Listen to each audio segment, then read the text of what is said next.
The air is thick with the scent of decay, and the skeletal branches of dead trees claw at the mist-shrouded sky. Eerie whispers seem to emanate from the very ground, disorienting and unsettling. Rachel, a young, meticulous bookbinder with a thirst for forgotten lore, feels as if she's walking through a living nightmare as she ventures deeper into the treacherous whispering marsh. Superstitious villagers warned her against venturing into the marsh, fearing it was the lair of a terrible creature known as the Bog Hag. But Rachel couldn't shake off the feeling that there was more to the legend than met the eye. She suspects the hag might be more than just a myth, and that its connection to the stolen voices and memories might hold the key to unlocking ancient secrets. The ground beneath her feet grows spongy, sucking at her boots with each step. The marsh's eerie silence is interrupted only by the occasional rustle of leaves or the croak of a distant frog. Rachel's heart pounds in her chest as she realizes she's no longer sure which direction she came from. She feels a sudden chill run down her spine as she spots a gnarled hand reaching out from the murky depths, beckoning her towards a hidden grotto. Intrigued and frightened in equal measure, Rachel hesitates before stepping forward, drawn irresistibly towards the mysterious figure that awaits her. The grotto is illuminated by an unnatural, sickly green glow, casting strange shadows across the walls.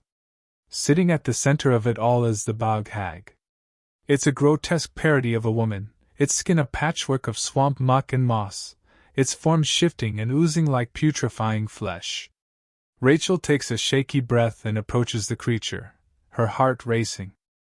Who are you?" she manages to stammer. "Why have you been stealing voices and memories from the villagers?" The Bog Hag's eyes, two pits of darkness, regard her silently for a long moment before it speaks, its voice like rustling reeds in the wind. "I am the Bog Hag," it says, "and I am but a fragment of a greater whole. The voices and memories you speak of, they are all that remain of a past long forgotten." Rachel frowns, confused. "But why do you need them?"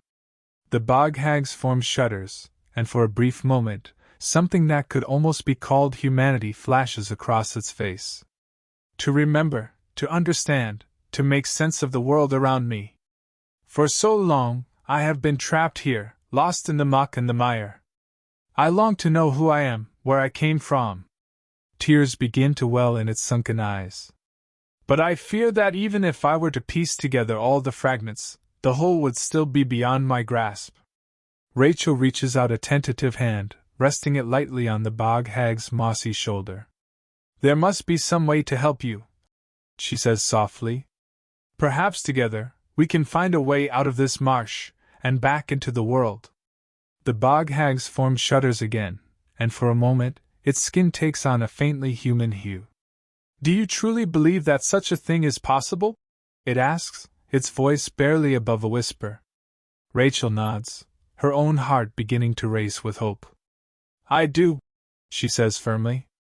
"I believe that we can find a way, together." The Bog Hag's gaze meets hers, and for a fleeting instant, Rachel thinks she sees something like gratitude flicker across its face. But then it's gone, replaced by the same cold, calculating gaze she saw before. "Very well," it says. "You leave me with no choice. You will aid me, and in return I will grant you the knowledge you seek." Rachel swallows hard, feeling a mixture of excitement and fear coursing through her veins. "What do you mean?" she asks, her voice barely above a whisper. "What knowledge do you have to give?" The Bog Hag's grin stretches wider, revealing a mouthful of rotting teeth. "Oh, Rachel," it croaks. "The knowledge I possess is beyond your wildest dreams. It is the key to unlocking the secrets of the universe, and it will change your life forever." Rachel's heart pounds in anticipation, but a chill runs down her spine. What kind of knowledge could possibly be so dangerous, so powerful? And what will it cost her, in the end? The Bog Hag leans in closer, its breath hot and foul against her ear. "Are you sure you're ready for this, Rachel?" it whispers. "Because once you know, there will be no going back." She takes a deep breath, steeling herself against the fear. "I am ready," she says, her voice steady. I trust you. The Bog Hag's grin widens further, revealing even more of its rotting teeth. Very well, it croaks. Then listen carefully. As it begins to speak, Rachel strains to make out its words amidst the croaking and hissing. At first, they seem to make no sense, like a foreign language she's never heard before. But as the Bog Hag continues, a strange pattern begins to emerge, a web of interconnected ideas and concepts that challenge everything she's ever known. It's as if the world has been turned upside down, and nothing will ever be the same. Time loses all meaning as the Bog Hag speaks, and Rachel finds herself floating in a sea of knowledge, drowning in the richness and complexity of it all. She feels her consciousness expanding, stretching to accommodate the new information, and she realizes that the Bog Hag is not just granting her knowledge, but transforming her very being. Finally, the Bog Hag falls silent, and Rachel opens her eyes. The world looks different now, brighter and more vivid, like she's seeing it through new eyes. She looks at the marsh around them, and sees not just a desolate swamp, but a vast network of interconnected ecosystems, each one a delicate balance of life and death. She looks at the Bog Hag itself, and sees not just a monstrous creature, but a fragment of something greater, a piece of a puzzle that has been lost to time. Rachel, the Bog Hag says, its voice soft and almost gentle. You have been chosen. You are now one of us. Rachel nods, understanding dawning on her face.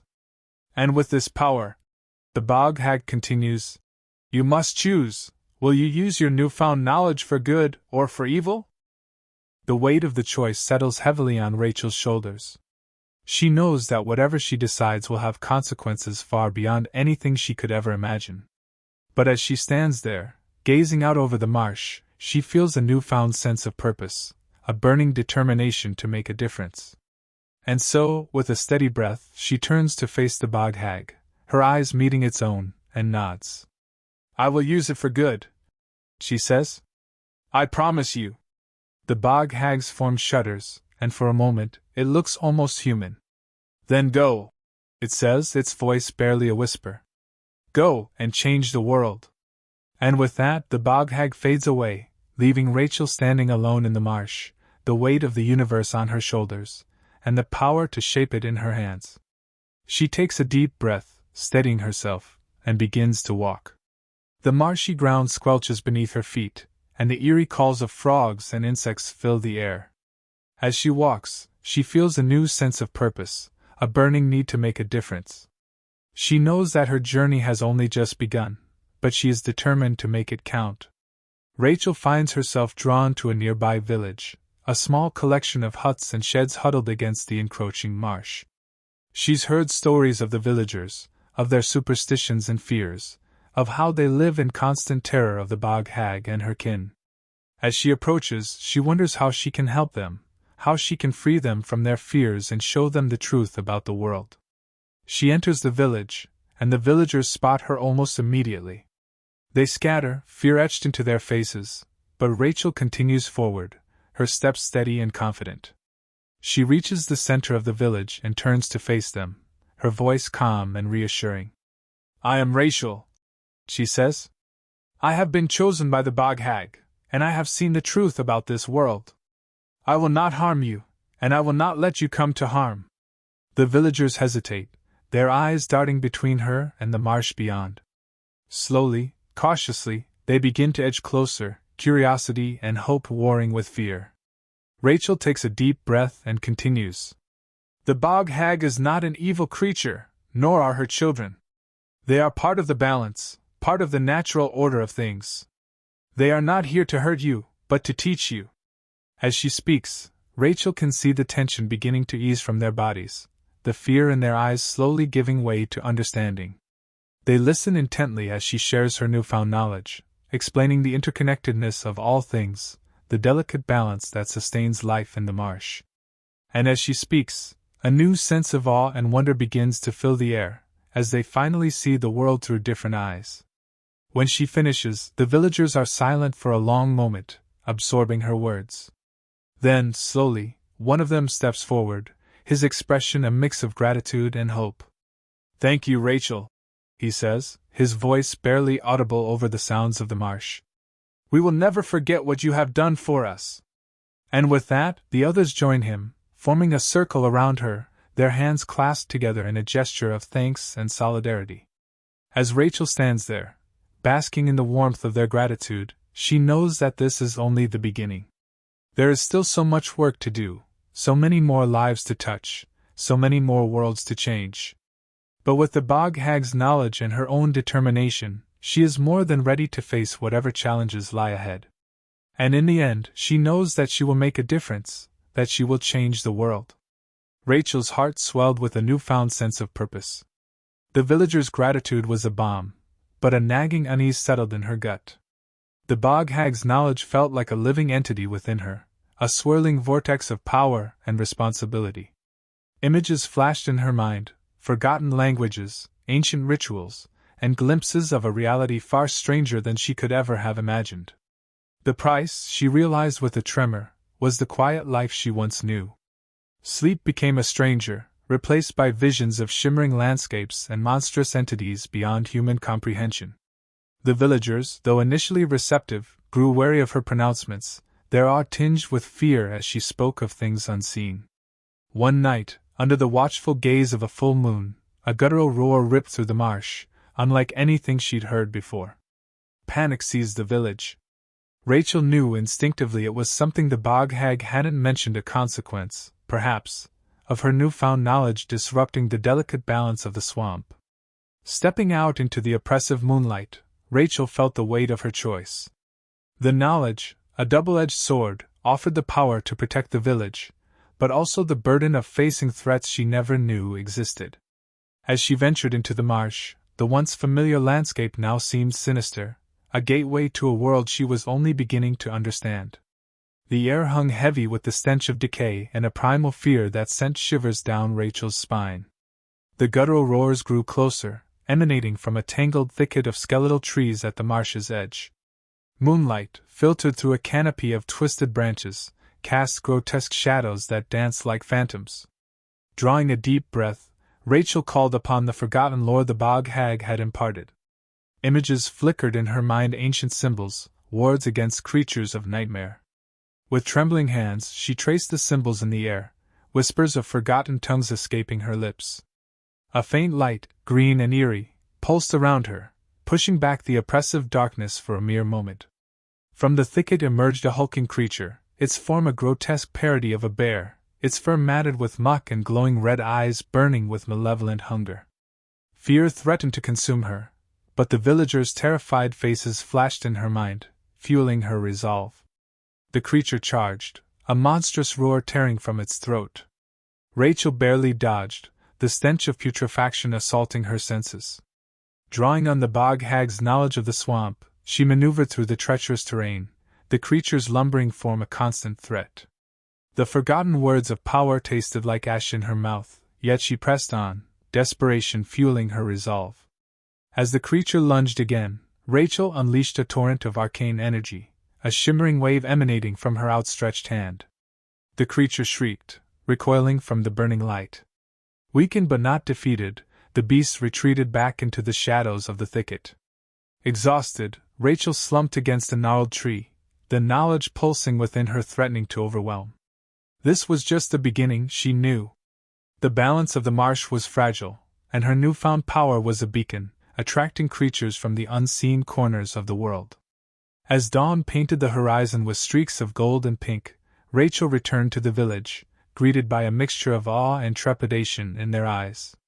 They had witnessed the terrifying beast and her defiance.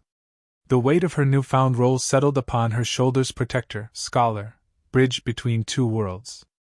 The future stretched before her, shrouded in mist, a path fraught with danger and uncertainty. But with each challenge, Rachel knew she would unravel a piece of the knowledge the Bog Hag had bestowed, a knowledge that could either save or destroy the fragile balance between humanity and the monstrous secrets hidden in the heart of the marsh. As Rachel surveyed the marsh at dawn, a flicker of movement in the distance caught her eye. It was a fleeting glimpse, but enough to send a shiver down her spine. This was just the beginning, and the secrets of the marsh were far from yielding all their mysteries. Thank you for watching this video. I hope you enjoyed it. If you did, consider subscribing to stay updated with our latest stories, give us a like if you want to see more, and drop a comment below to let us know your thoughts.